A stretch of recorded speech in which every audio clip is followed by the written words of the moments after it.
नमस्कार साथियों, मैं नागेंद्र कुमार कुशवाहा, राष्ट्रीय सचिव विश्व भारती जन सेवा संस्थान। साथियों, एसएफआईओ की तरफ से कुछ पत्र जारी किया जा रहा है जिसमें सहारा के बारे में पूछताछ किया जाएगा। इसके लिए उनको सम्मन भेजा जा रहा है। इस सम्मन से घबराने की जरूरत नहीं है। जिन्हें भी सम्मन आता है वो इसे सहर्ष स्वीकार करें और अपने देश के जांच एजेंसियों, चाहे एसएफआई हो, सीबीआई हो, ईडी हो, किन्हीं का जांच पड़ताल के लिए किसी भी कार्यकर्ता या जमाकर्ता को बुलाया जाता है तो जांच में पूरा सहयोग करें। दोस्तों, आप सबको विदित होनी चाहिए कि आजकल सहारा जमाकर्ताओं या सहारा एजेंटों को एक समन भेजा जा रहा है एसएफआईओ के द्वारा।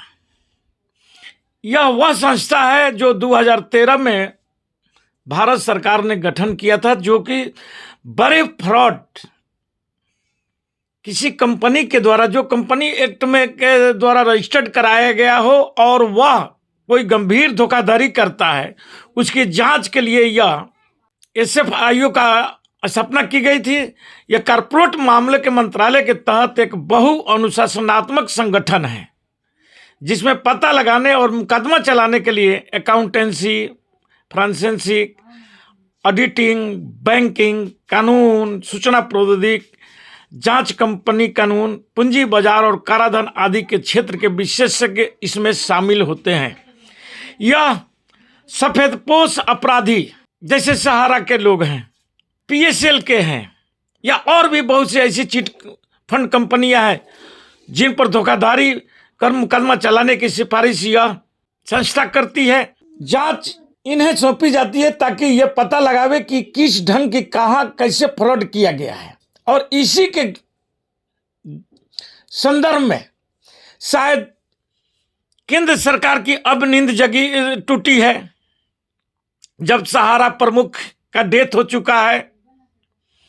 सहारा का पैसा लोगों को नहीं मिल रहा है।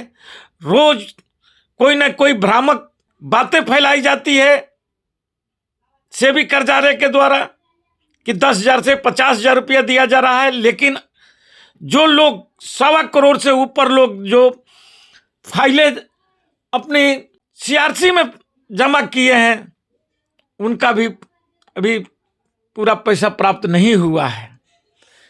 एक आंकड़े मैंने देख रहा था जिसमें बतलाया गया है कि 4 लाख के आसपास लोगों को पेमेंट किया गया, जो 350 करोड़ रुपया तक का वितरण किया गया है। यानी 5,000 करोड़ रुपया जो सुप्रीम कोर्ट सेबी से निकाल करके दिया था, उसे भी अभी तक वितरित नहीं किया गया है।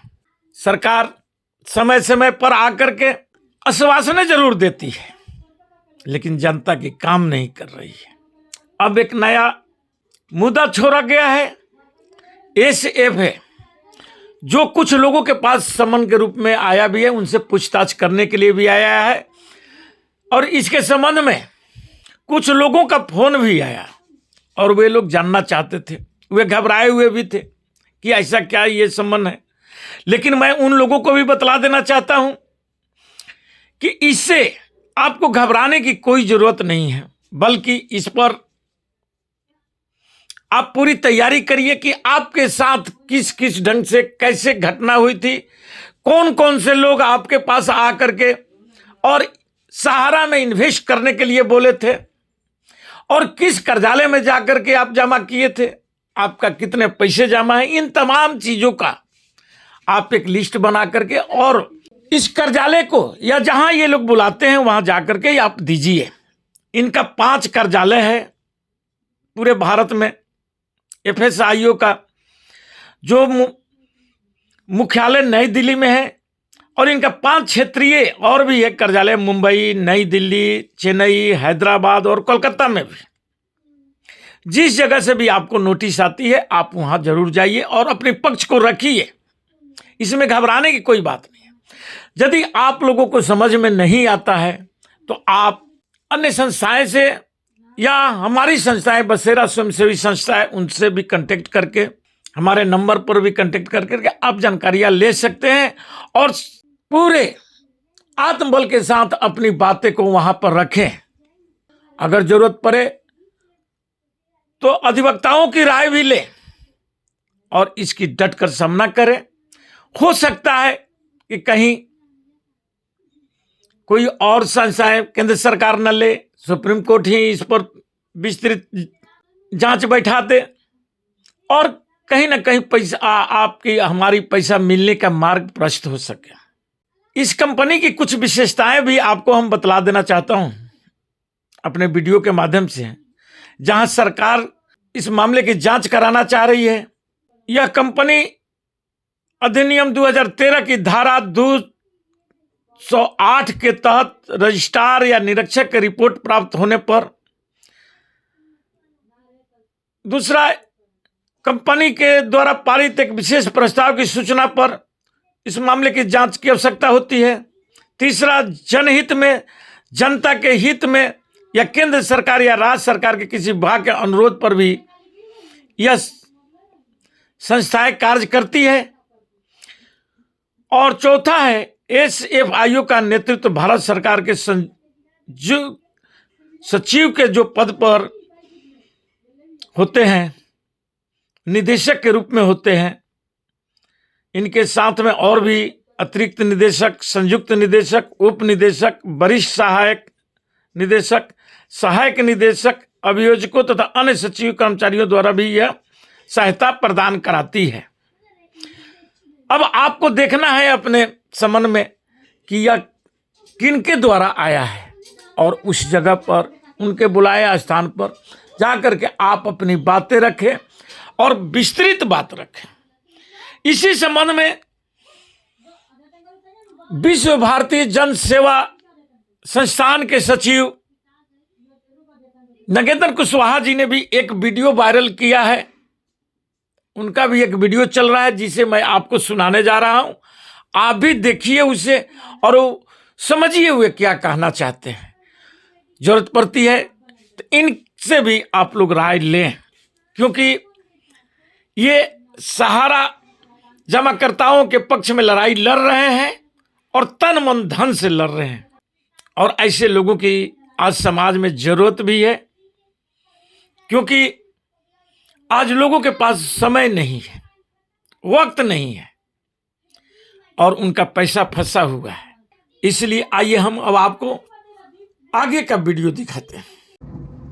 नमस्कार साथियों, मैं नागेंद्र कुमार कुशवाहा, राष्ट्रीय सचिव विश्व भारती जन सेवा संस्थान। साथियों, बहुत सारे सहारा के एजेंट, सहारा के कार्यकर्ता और सहारा के जमाकर्ता को माननीय SFIO की तरफ से कुछ पत्र जारी किया जा रहा है, जिसमें सहारा के बारे में पूछताछ किया जाएगा। इसके लिए उनको सम्मन भेजा जा रहा है। इस सम्मन से घबराने की जरूरत नहीं है। इसका हम लोग इंतजार कर रहे थे कि कोई हमसे पूछे, देश की जांच एजेंसियां जिनको हम सहारा के किए गए कारनामों को खुल करके उनको बता सके।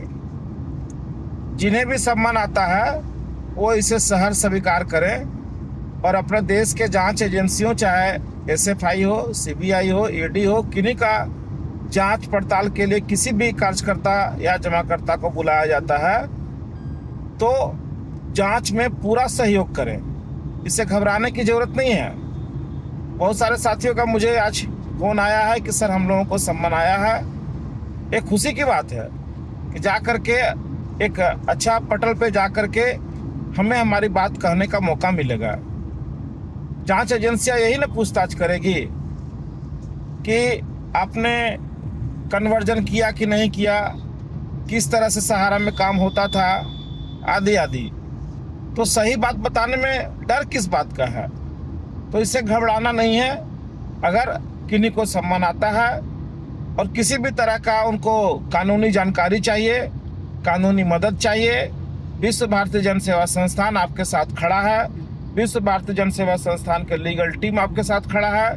हम लोग आपको पूरी तरह से हर चीज़ मुहैया कराएंगे विथ एविडेंस के साथ में। आप उसे लें और जा करके अपनी जांच एजेंसियों को पूरा जांच में सहयोग करें, ताकि दूध का दूध, पानी का पानी हो सके और जिसने स्कैम किया, जिसने फ्रॉड किया, वो जनता के सामने आ सके, जांच एजेंसियों के सामने आ सके और देश के लोगों को जो ठगे गए हैं उनको उचित न्याय मिल सके। इसी के साथ मैं अपना वक्तव्य समाप्त करता हूं। जय हिंद, जय भारत।